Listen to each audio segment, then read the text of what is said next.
All right, this is Geometry Unit 7. This is going to be part 2 in the review. Okay, so let's take a look at what we have right here. So starting at number 4, says Danielle has 40 yards of fencing to enclose a safe space for her rabbits. She narrowed down her choices, either a square or a circle enclosure. Which one would provide more area for her rabbits, and by how many square yards? So what we're going to do is, since it's going to be the fencing, that means it's going to be around the outside. I'm going to draw two shapes. So square. So for it to be 40, here's 10, 10, 10, and 10. Those are my 40 yards. And then the other is a circle. Sorry about my circle, it's not very good. Okay, so now I know that one is going to be, the formula is C equals pi times diameter. So we have to work this backwards to try and figure out my diameter on this one right here. So it's going to have 40 equals pi diameter, divide both sides by pi. So diameter is equal to 40 divided by pi. Now I have to find my calculator. Ah, there it is.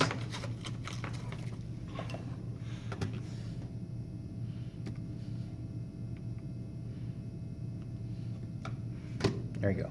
So 40 divided by pi, and we get 12.73. So that's the diameter, and so for this one right here, to figure out area, I need the radius. So I take the diameter, I'm going to divide that by 2. So divided by, so with my calculator, I could just hit the answer button. It goes with my previous answer, divided by 2. And it's going to come out to be about 6.4.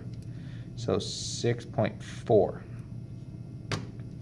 So I have, both of them has 100 yards, so as their perimeter, so 100 yards perimeter. So now let's figure out the area. So area here equals 10 times 10. So that's going to give me area is 100 yard square. And now do here, and it's going to be area pi radius 6.4 squared. Let's see, so we got pi and radius 6.4, close it, square it, enter it, 128.68. So 6.8 is going to put me at 7 yards square. And so now we're doing a comparison of this and this. Okay, it says which one provides better, and it's circle by. So now I have to subtract, and it's going to give me 28.7. So 28.7, so because I took this one and subtracting that, and the difference is right here, so that's how much more the circle would be. All right, number 5. A county has a population density of 365 people per square mile. So this gives me my density, okay? And per square mile. So that's a density right here. County population is this many people. What is the area of this county round to the nearest square mile if necessary? So that means that your units are in square miles. Now for population density, I'm going to write out my formula. So it's P D, population density, is equal to my population divided by area. So if I do a little math, so I would multiply out. So I'm going to do it over here on another piece, because, so P D is equal to P divided by area. So I'm going to just say A. So I want to try and get A by itself because it's asking for the area. So I'm going to multiply both sides by A. So I get A times P D is equal to P, because those A's are going to cancel. Now to get A by itself, I divide by P, D, P, D. So area is equal to population divided by population density. So I have that right there. So now I'm going to go through and I'm going to use that. So area equals, it says population, so that's going to be 23,000 divided by population density, which is going to be 365. And let's go ahead. So on my calculator, so it's going to be 23,000. So you guys can't see that very well. Sorry. And that's going to be divided by 365. And we're going to approximate this. So area is going to be 63.0 mile square. So it's a very small county. So 63 square miles just for that county right there. All right, for number 6, let's see. Okay, it says the borders of the state of Utah have approximately links shown here. Okay, United States Census will have a population of this in the year 2020. Based on information, find the population density of Utah in 2020. So first thing we have to do, we have to find the area. So a couple things we could do. So I'm going to do the whole thing, and I'm going to subtract what I have here. So I know if I complete that, I'll have to subtract this. So if that's 64 here, so that means this little one is 64, and now the whole thing is going to be 266 all the way across, and this piece is 158. So I would go with 266 minus 158. So it's this minus this is going to give me the length right here. So it's 108. So this piece is 108 mile. So what I'm going to do is I'm going to do the whole thing right here, including that little space. Then I'm going to subtract the area of that little space. So the whole thing, area, is going to be 266 times 345.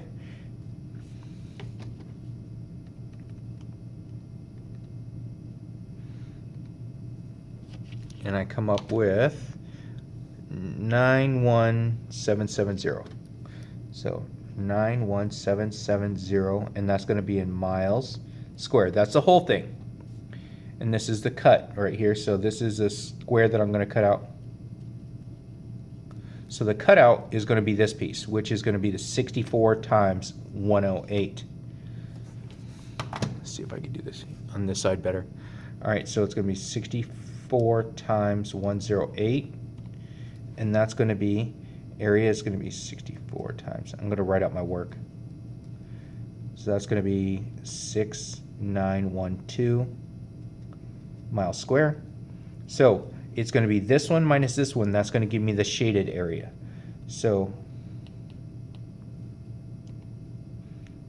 minus this one, which gives me, so the total is going to be 84858 miles square. So there's the area. So now we have the population. So we're going to have the population here. So we have the population right there.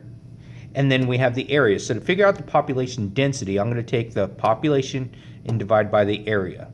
So PD is equal to 2990094 divided by 84858. 2990094 990094, yes, and over 84858.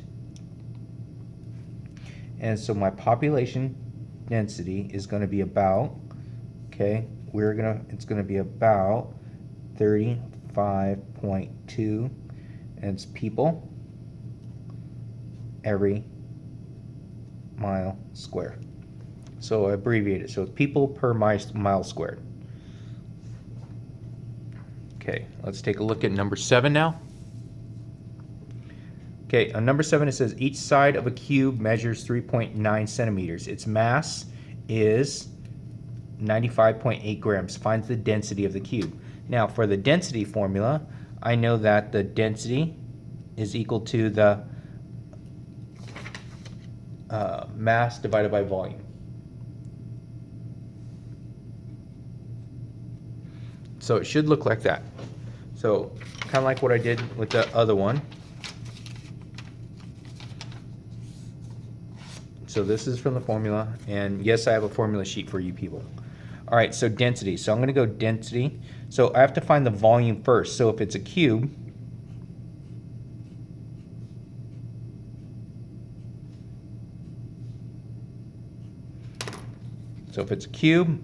okay, we're going to do the thing that I taught you to do.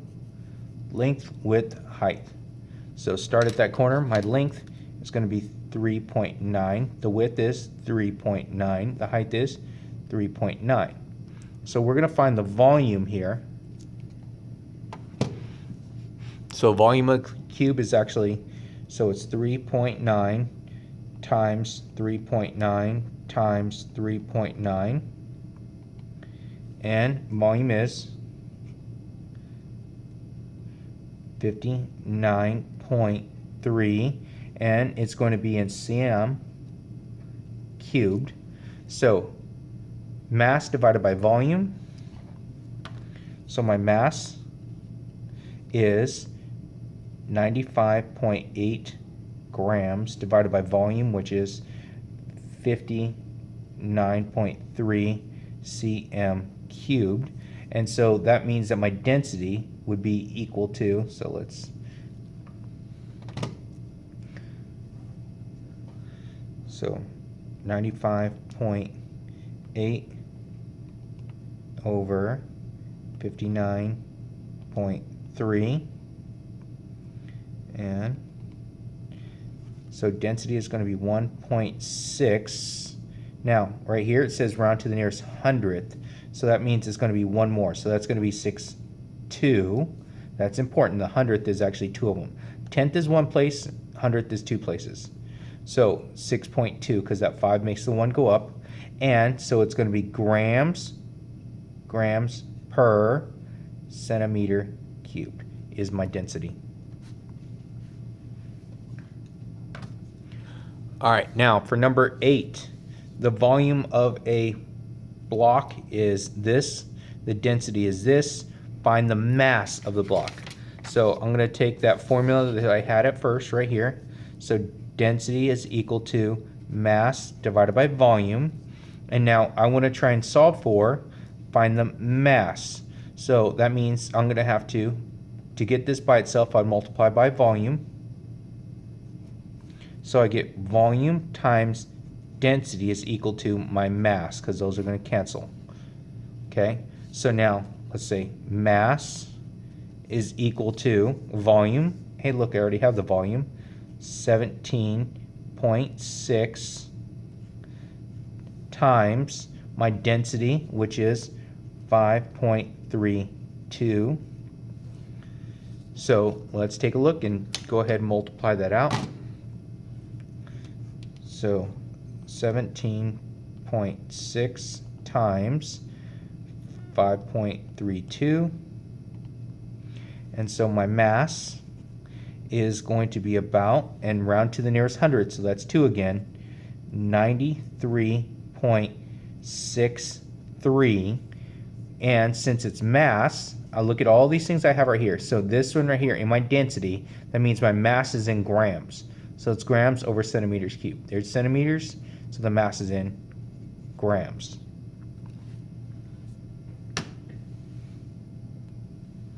All right, number 9, how could you use a stack of round coasters to demonstrate Cavalari's principle? Draw sketches. Now, here, I'll help you guys out.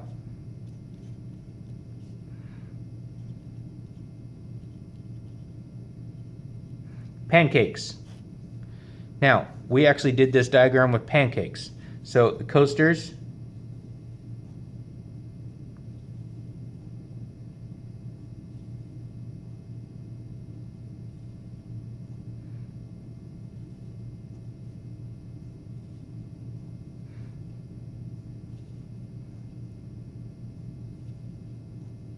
So what I'm doing is I'm kind of making it cockeyed here. My pancakes, my stack.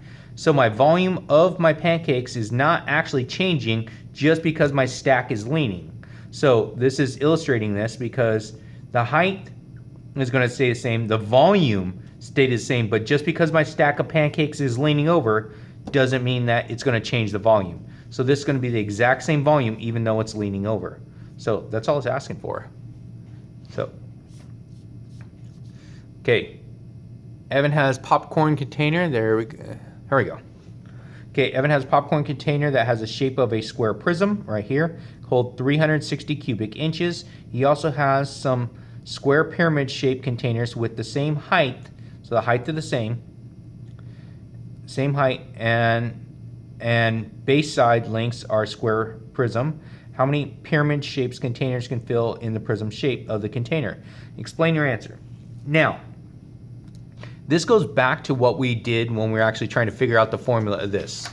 Now, right here, the volume formula, so volume is equal to, of this one, we have length times width times height. Now, if you remember from your formula, the volume of this is 1/3. So 1/3, and it's going to be the formula base, which is, okay, so length, width, and my height would go this way to there. 1/3 length times width times height. So if we go back to the notes on this, we could actually look at it and say, hey, look, okay, so I could actually use my formulas to diagram how much this is. So length, width, height, length, width, height. So this 1/3 means that this is 1/3 of that. So that means that 3 of these will fit into one of those. Okay, right here, using the formulas.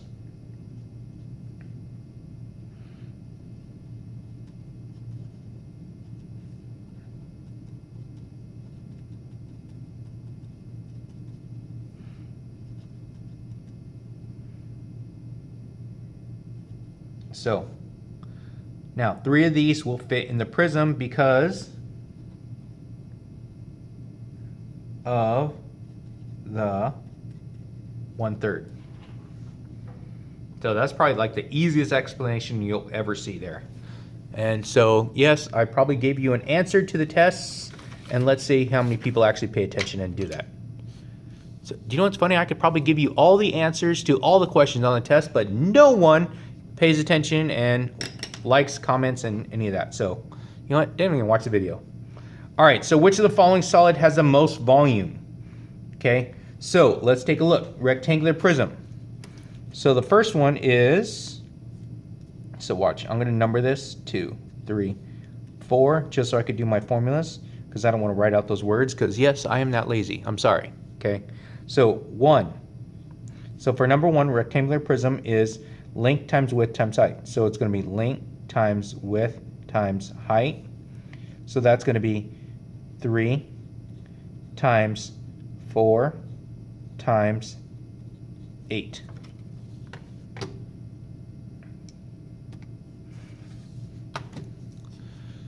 So 3 times 4 times 8, 96 inches cubed. Number 2. Okay, cylinder. It is going to be pi r squared h. So it's going to be pi. My radius here is 4 squared, and my h is 10.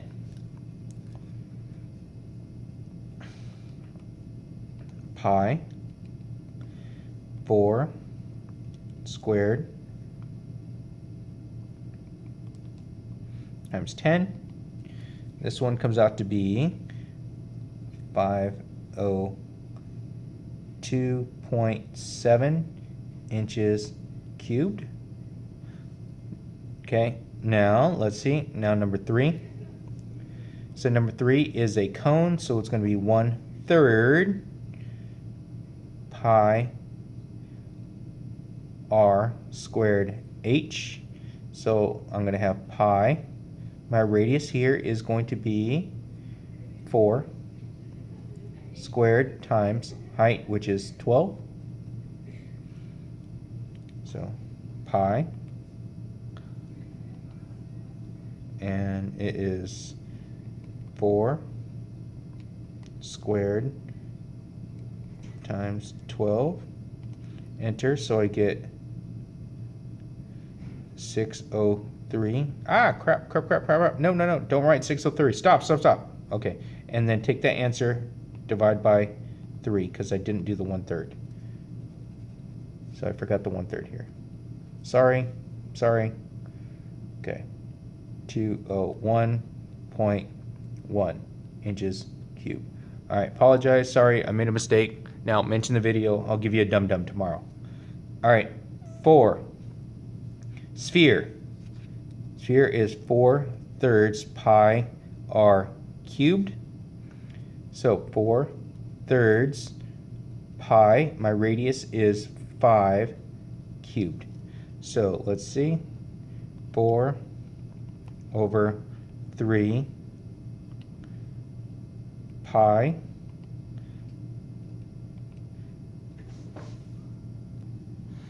Sorry, sitting still too long.